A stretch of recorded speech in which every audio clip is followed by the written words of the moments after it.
మాటల్లో వారు ఏమన్నారంటే గత 10 సంవత్సరాల్లో కేసీఆర్ గారు ముఖ్యమంత్రిగా సైనిక్ స్కూల్ గురించి వెళ్ళి అడగలేదు అని చెప్పి మాట్లాడారు. తర్వాత రక్షణ శాఖ కింద ఉన్నటువంటి భూములు రాష్ట్ర ప్రభుత్వానికి మార్పు గురించి ఏదో 2 విషయాలు రక్షణ శాఖ మంత్రి రాజ్నాథ్ సింగ్ గారితో మాట్లాడినట్టు కూడా చెప్పడం జరిగింది. ఇప్పుడు ప్రపంచంలో మనకందరికీ తెలుసు గోబెల్స్ ప్రచారం అంటారు. హిట్లరు జర్మనీని పరిపాలిస్తున్నప్పుడు ఆయనకు మంత్రి ఉండే గోబెల్స్ అని. ఆయన ఇంకో ఇక్కడ గెలిచినాము, అక్కడ గెలిచినాము, అక్కడికి మన సైన్యాలు పోయినాయి, ఇక్కడ సైన్యాలు పోయినాయి, ఈ దేశాన్ని కబలించినాము, ఆ దేశాన్ని కబలించామని చెప్పి రోజు రేడియోలో వార్తలు చెప్పేది.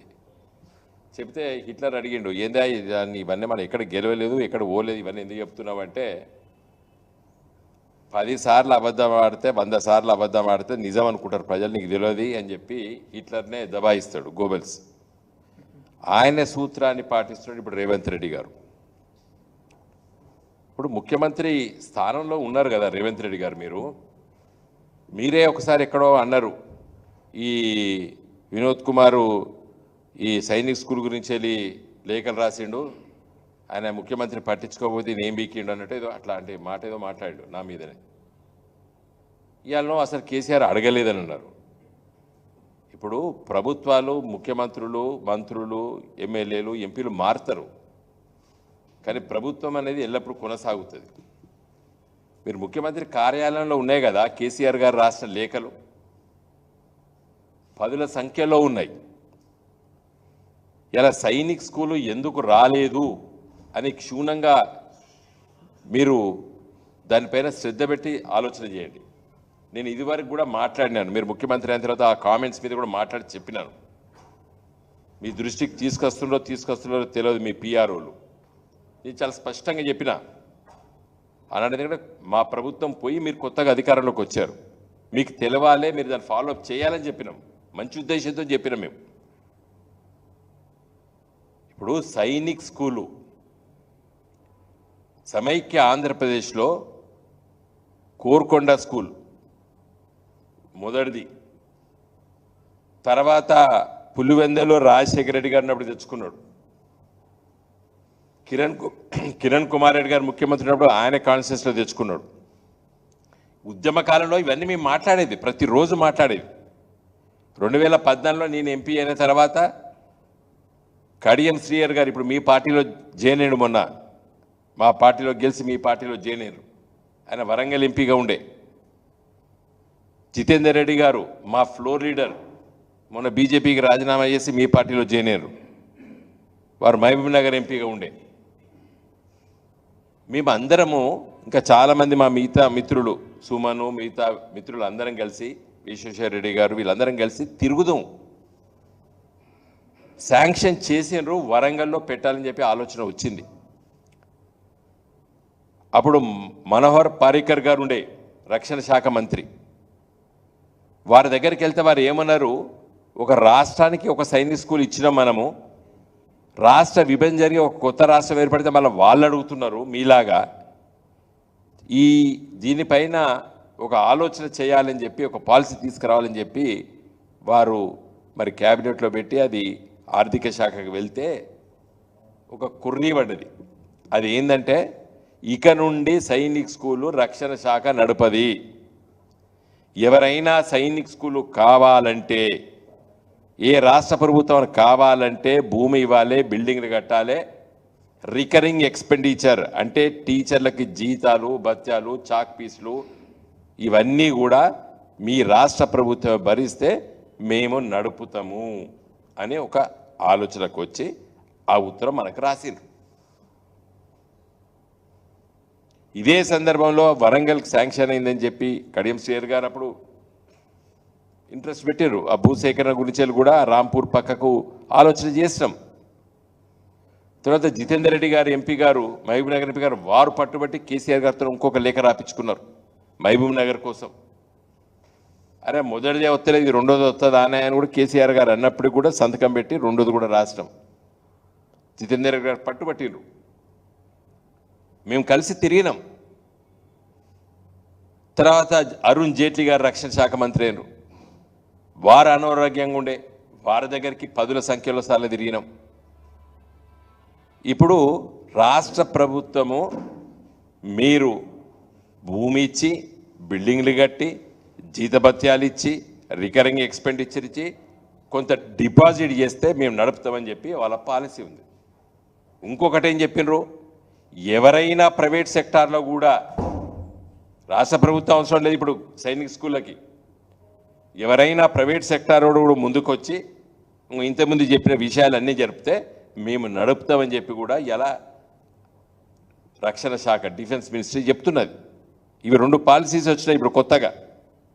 మా మీద నిందలేందంటే రేవంత్ రెడ్డి గారు, నువ్వు పోయినావు కలిసినా సైనిక్ స్కూల్ కోసం అడిగినామో కొంచెం నీకేమైనా ఉదరభావం ఉంటే పోయిన ప్రభుత్వం కూడా కష్టపడ్డది, అది అక్కడ ఆగింది, దాన్ని కూడా కొనసాగిస్తున్నది చెప్పు.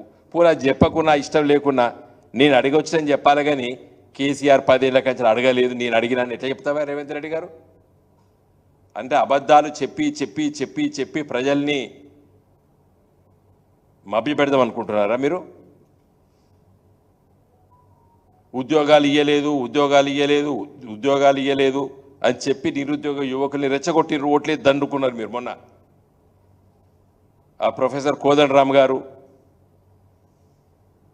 1,60,000 ఉద్యోగాలు ఇచ్చి ఉద్యోగాలు పనిచేస్తున్నారు. ఇప్పుడు ఒక 30,000 ఉద్యోగాలు రిక్రూట్మెంట్ అయిన తర్వాత మొన్న మీరు ఎల్బీ స్టేడియంలో సర్టిఫికేట్లు ఇచ్చిర్రు.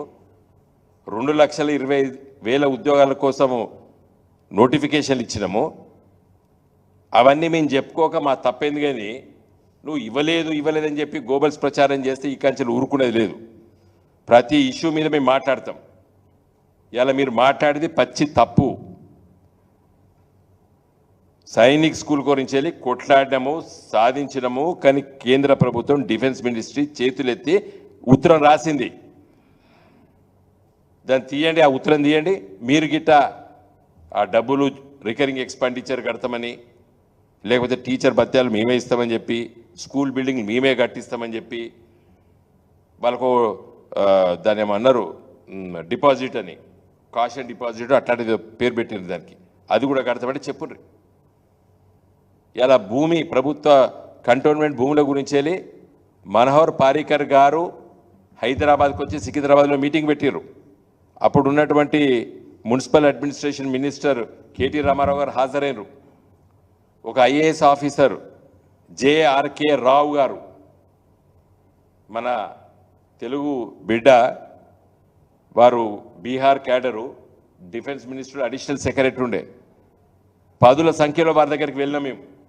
వారు ఇప్పుడు రిటైర్ అయ్యి హైదరాబాద్లో ఉన్నట్టారు. పత్రికా విలేకరులారా మీరు అడగండి వారిని. జేఆర్కే రావు గారు అడిషనల్ సెక్రటరీ డిఫెన్స్ ఉండే, అప్పుడు రిటైర్ అయిపోయారు వారు.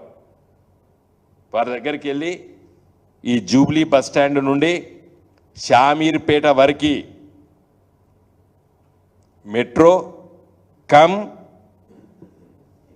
దాని డబుల్ డెక్కర్ అంటారు, అంటే కింద మెట్రో పోతుంది, మీద వెహికల్స్ పోవచ్చు. దానికోసం మేము ప్రయత్నం చేస్తాము. మీరు అధికారంలోకి వచ్చిన 20 రోజులకి ఆ లెటర్ వస్తుంది మీరే చేసినట్టు చెప్పి ప్రచారం చేసుకున్నారు. ఆ పొన్నం ప్రభాకర్ స్టేట్మెంట్ ఇచ్చాడు, నేనే తీసుకొచ్చా అని.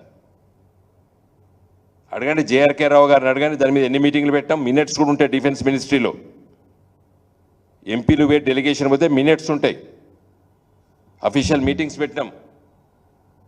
కంటోన్మెంట్ భూములు డిఫెన్స్ వాళ్ళు మనకిచ్చుడు, మనం వాళ్ళకి ఇవ్వడం, దానిపైన ఉత్తరాలు, ప్రత్యుత్తరాలు, రిప్లైసు ఇవన్నీ జరిగినాయి. Government is a men may come and men may go but I go on for ever అని చెప్పి బ్రూక్ అనేటువంటి ఒక పోయం ఉండేది. నేను చిన్నప్పుడు స్కూల్లో చదువుకున్నా. మనుషులు వస్తారు మనుషులు పోతారు కానీ నేను నిత్యం ఉంటాను ప్రవహిస్తానని చెప్తుంది. బ్రూక్ అంటే చిన్న పాయ నదిలో, దాని it's a continuing process. Men may come and men may go but I go on for ever, government అది. కాబట్టి నేను కేసీఆర్ ఇవాళ నువ్వు రేపు ఇంకొక ఆయన ఎవరో ఉంటారు, నడుస్తూనే ఉంటుంది, నిత్య ప్రక్రియ అది. కానీ ఏం చేయలేదని చెప్పడం చాలా తప్పు రేవంత్ రెడ్డి గారు. ఇలా ఢిల్లీలో ఉన్నారు, అసలు సంగతి చూడు, 140,000 మంది తెలంగాణ బిడ్డలు పరీక్షలు రాసిండ్రు, నీట్ పరీక్ష. ఆ సుప్రీంకోర్టులో ఒక పిటిషన్ వేసి మేము ఉండము, ఈ రాష్ట్రంలో ఈ నీట్లో మేము ఉండము, మేము మా రాష్ట్రానికి మేము ఎంసెట్ లాంటి పరీక్ష పెట్టుకుంటాము అని చెప్పి ఒక పిటిషన్ వేయండి. Supreme court should consider it. ఎందుకంటే వాళ్ళ ఆదేశానుసారమే మనం 2017లో జాయిన్ అయినాం. మనం గా పని చేయి. ఇలా పోయి మంచి పని చేసారు, నేను తప్పు పడతలేను. కానీ మేము ఏం చెయ్యలేదన్నట్టు చెప్పడాన్ని తీవ్రంగా ఖండిస్తున్నాం. తెలంగాణ కోసము